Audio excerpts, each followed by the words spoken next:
All right, let's talk movies. We do that every week with Shane A. Bassett. If you want to follow Shane in social media world on Twitter, it's at movie_analyst. How are you, mate? Hello there, Luke. I'm doing very well, thanks. Just finished the new Stephen King book, and that was interesting. So Right. I'm doing okay. Okay, well, that's before the show or over the last couple of weeks? On the last couple of days. Okay, very good. Just wanted to sort that out for you. We've got movies to get into, and I'll tell you what I've been watching in a moment or two, but let's first go to Reminiscence. This is a piece which stars Hugh Jackman. Yeah, Hugh Jackman, who's very versatile, great Australian actor, of course. This is one of his more dramatic roles. Reminded me a little bit of Inception, that film with Leonardo DiCaprio, or even Blade Runner, going further back with Harrison Ford. It's set in the near future. He plays a scientist, or more like an investigative scientist, who helps police with criminals. He has this machine where he can look into their minds and see what they've actually done, the crimes they committed. Anyhow, a lady walks in out of the blue, needs some help, and Hugh Jackman reluctantly helps her, but there's more to her than meets the eye, and it goes down into a little bit of a detective story after that. But interesting, slow moving, but a very good and well-made movie. So that's in cinemas, so you can watch it in Queensland, I'm Yes, assuming. What are they doing in that sense in New South Wales? It's a movie that lots of people would want to see. I guess they can't stream it. It's just a case of waiting until, people can get back into the movies. Is that it? Yeah, one of two things they can do is actually wait and see when the cinemas will open back up in, Victoria and New South Wales. If it's only a month or so, they'll hold it and then they'll just release it then.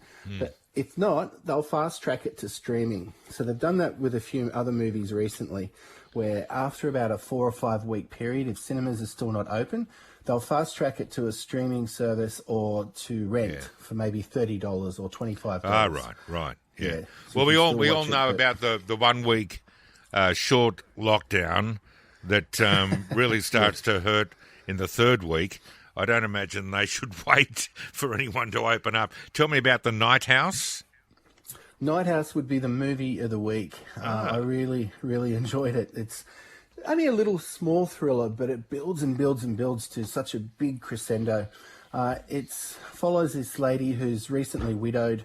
Her deceased husband's gone. She's a high school teacher, lives in the house now by herself, which is a nice isolated lake house around some forest area. She has a few neighbours, but they're a little bit further away. Anyway, she starts hearing and seeing things during the night and the day. Now, a little bit scary at first, but then she realises it might be her husband trying to contact her because she just found out that her husband had a very big dark secret that she knew nothing about. So, yes, it's a little bit like The Invisible Man in a way too, if you remember that movie. But interesting film. And the lead actress here, Rebecca Hall, is on her game. She's really good. And the less you know about the movie, the better, so don't watch the trailer. Righto, that's The Night House. I remember growing up and watching The Invisible Man. It was a TV show when I was a kid. And, really? Oh, mate, I was absolutely terrified. I remember in the house we were living in, when it came on, when he went to invisible mode, I got off the lounge chair and went and hid behind the lounge. I was terrified.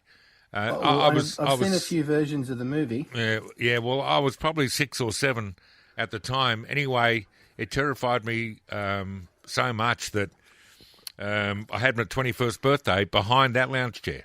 And anyway, I'm out of there now. Tell me about Respect. I saw Jennifer Hudson interviewed about this on the Today Show. It was a great chat, by the way, and I want to see it desperately. Respect. Yeah, I want you to see it when you can, because it's a terrific performance from her, Jennifer Hudson, as Aretha Franklin. It follows her life from beginning to current, and she's gone through a lot, quite a lot. She suffered some setbacks, which didn't stop her. A very torrid life, a bit religious too in the early days, but honestly, the jazz and the soul and the R&B music, all performed by Jennifer Hudson, is just outstanding. And yeah, a little bit like how we saw Renee Zellweger play Judy Garland in that movie a couple of years ago, along the same lines. Just a detailed story of an icon. Australian movie Malcolm. We've got, gosh, the 35th anniversary. No. So you remember this movie? It was a big hit back in the day. Yeah, absolutely. Came out very much the same time as Crocodile Dundee came out. And Australian movies were really on the boil in the 80s. This one with Colin Friels, he plays a shy mechanical genius, a little bit simple, but makes a friend called Frank. He's a small-time criminal, and together they work together to do a criminal, an activity. They rob a bank with all Malcolm's little gadgets, and the famous car, the little car that splits in half, was very popular at the time. It was on all the posters. Yeah, wonderful, wonderful show. Okay, you can look for that, the 35th anniversary Blu-ray edition. It's also on Amazon Prime. Have you seen this 9 Perfect Strangers, Nicole Kidman and others? I have. Yeah, no, I have. It dropped on Friday. I've seen the first 3 episodes. And I've got to say that it's pretty involving. Nicole Kidman and Melissa McCarthy, who's also very good in it. Don't be put off if you don't like her comedy, because this is more of a straight role for her. Samara Weaving is in it. Great cast, about over 10 days, 9 people who are supposed to be strangers at a health resort. But some things start cracking, and they actually might know each other, some of them. And it's just interesting. It's such a simple premise that builds to, the first 3 episodes anyway, makes me want more. She's just so good. I just love Nicole Kidman in whatever she's in. And some of these, quite boutique TV things she's done lately, it's just, she's fantastic. Well, The Undoing with Hugh Grant. Hugh Grant, that was unbelievable. Gosh, I loved it all. I had a look at the Amazon, the Animal Kingdom TV series. Now, I've dropped it for probably a year or maybe even longer. I think there's now 5 seasons from what I could see on Foxtel. Anyway, we put it on through the week. Gee, it's a good show. It's just a gritty crime drama based on a family. Ellen Barkin, I think, is fantastic. Ellen Barkin is amazing. Oh, mate. What a great show it is, eh?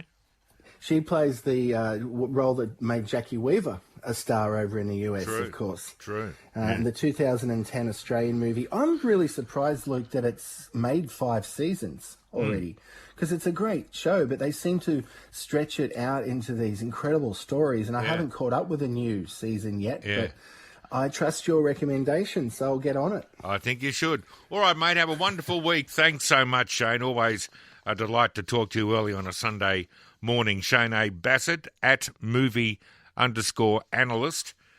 He's our man when it comes to everything on the big and the not-so-big screen.